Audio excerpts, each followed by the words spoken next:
અમરેલી જિલ્લાના મોટા પ્રમાણમાં જે રહેવાસી છે એ મોટા પ્રમાણમાં સુરત, અમદાવાદ તથા અન્ય જગ્યા પોતાના ઉપજીવિકા માટે ગયેલા છે. આપ સૌ જાણો છો કે અહીંયાના જે ખેતીવાડી છે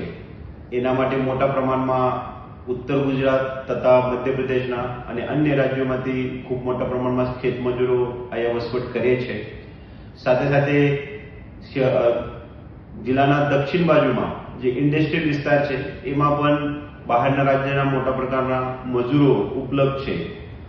જિલ્લાના ભૂતકાળના જે ક્રાઇમના ઇતિહાસ છે આમાં અમુક ક્રાઇમમાં મોટા પ્રમાણમાં આજે બહારના રાજ્યના બહારના જિલ્લાના ખેતમજૂરો, ઇન્ડસ્ટ્રીયલ લેબર અથવા જે હોટેલ્સ અને અન્ય આનુષંગિક જગ્યાએ કામ કરતા મજૂરો છે એમના તરફથી ગુના આચરવામાં આવતા હોય છે અને એ લોકોની ધરપકડ કરવા માટે જિલ્લા પોલીસને ખૂબ જ ચેલેન્જીસ આવતી હોય છે. તે માટે એ લોકો જે અમરેલી જિલ્લામાં આવીને પોતાની ઉપજીવિકા કરે છે, જે લોકો વ્યવસ્થિત કામ કરીને વ્યવસ્થિત રહે છે, તે લોકો માટે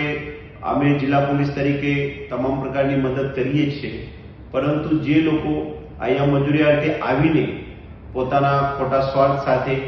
પ્રોપર્ટી ઓફેન્સીસ, બોડી ઓફેન્સીસ, પોક્સોના કેસીસ, નાર્કોટિક્સના કેસીસમાં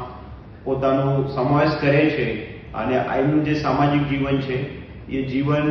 ઉપર એક પ્રકારનું ખરાબ વર્તન આચરે છે, તે રોકવા માટે જિલ્લા પોલીસ તરફથી આ તમામ જે મજૂરો છે એનું એક ડેટાબેઝ બનાવવાની કામગીરી હાથ ધરવામાં આવેલ છે અને એના ભાગરૂપે જિલ્લા પોલીસ તરફથી અમરેલી સુરક્ષા કવચ ASK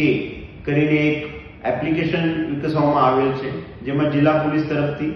જે પણ જગ્યાએ આવા મજૂરો કામ કરે છે તે જગ્યા જઈને આ મજૂરોનું એક ડિજિટલ રેકોર્ડ તૈયાર કરવાની કામગીરી હાથ ધરવામાં આવેલ છે, જેમાં આ મજૂર મૂળ ક્યાંના છે, એના પરિવારમાં કોણ છે, એ કોના રેફરન્સથી અત્રેને જિલ્લામાં, અત્રેને ગામમાં, અત્રેને વાડીમાં કામ અર્થે આવેલા છે, એના બેન્કિંગ ડિટેલ્સ શું છે, એના આધાર કાર્ડ ક્યાં છે, લાયસન્સ કઈ છે, પેન કાર્ડ કઈ છે, એનું મૂળ વતન, મૂળ ગામ કઈ છે, ત્યાંના સરપંચ શ્રી કોણ છે, ત્યાંનું એનું પોલીસ સ્ટેશન કઈ લાગે છે, એનું ભૂતકાળમાં કઈ ગુનાહિત ઇતિહાસ છે કે કેમ, એના પરિવારના અન્ય સભ્ય કોણ છે, એના પાસે વાહનોની વિગત શું છે,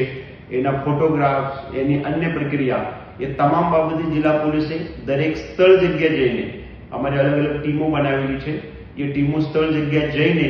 એ માલિકના વાડી ઉપર જઈને, માલિકના જે દુકાન છે, જે ઇન્ડસ્ટ્રી છે ત્યાં જઈને આ લોકોની ચકાસણી કરશે. સાથે સાથે આ લોકો પાસેથી આ તમામ પ્રકારનું માહિતી પણ ભેગા કરશે.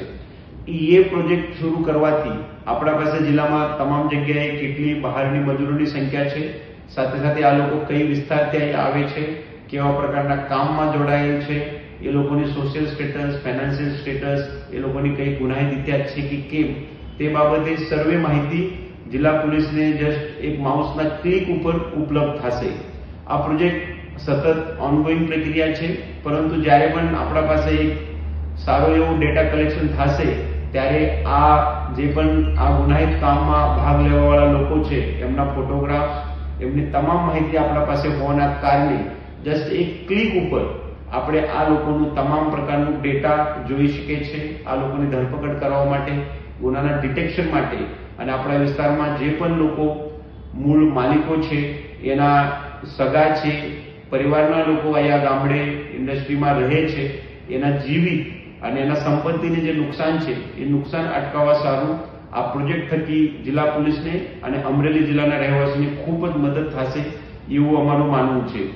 સાથે સાથે મારે જિલ્લા પોલીસના અને જિલ્લાના તમામ રહેવાસીઓની પાસેથી એ આવેદન પણ છે, એ અપીલ પણ છે કે આપણા પાસે જ્યારે પણ જિલ્લા પોલીસની ટીમ આ માહિતી લેવા માટે આવે ત્યારે આ ટીમને સર્વ પ્રકારે આપ મદદ કરજો. જે પણ ગામમાં, જે પણ જગ્યા ઉપર આ મજૂરો રહે છે તે મજૂરોને રજીસ્ટ્રેશન આપણને કરવું હોય તો તમારા લોકલ પોલીસ સ્ટેશન અથવા અમારા જિલ્લા પોલીસ કંટ્રોલ રૂમના આપ સંપર્ક કરશો. એ જગ્યાએ અમારી ટીમ આવીને તે જગ્યાએ આ લોકોની રજીસ્ટ્રેશન કરશે. રજીસ્ટ્રેશન વખતે જે ખેત માલિક છે અથવા ઇન્ડસ્ટ્રીના માલિક છે, દુકાનના માલિક છે, એ લોકોએ અમુક કાગળો, ડોક્યુમેન્ટ જે છે એ રેડી રાખવાના રહે છે. સાથે સાથે જે લેબર છે, એમના પાસે જે મજૂર છે એ મજૂરોની સમગ્ર માહિતી, સચોટ માહિતી રેડી રાખવું જોઈએ. સાથે સાથે આ મજૂરોના ડેટા જે છે, આધાર કાર્ડ છે, બેંકના ડિટેલ છે, મોબાઈલ નંબરના ડિટેલ છે, ફોટો છે અથવા અન્ય એના મૂળ ગામની વિગત છે, એ માહિતી પણ તમે રેડી રાખશો તો એ કામ તાત્કાલિક પૂરું થશે. જે તે આવનાર 3 થી 6 મહિનાના સમયગાળામાં જિલ્લા પોલીસ તરફથી આ પ્રોજેક્ટમાં મહત્તમ સંખ્યામાં અહીંયા જે પણ લેબર આવે છે નવા ખેતીના સિઝન દરમિયાન, નવા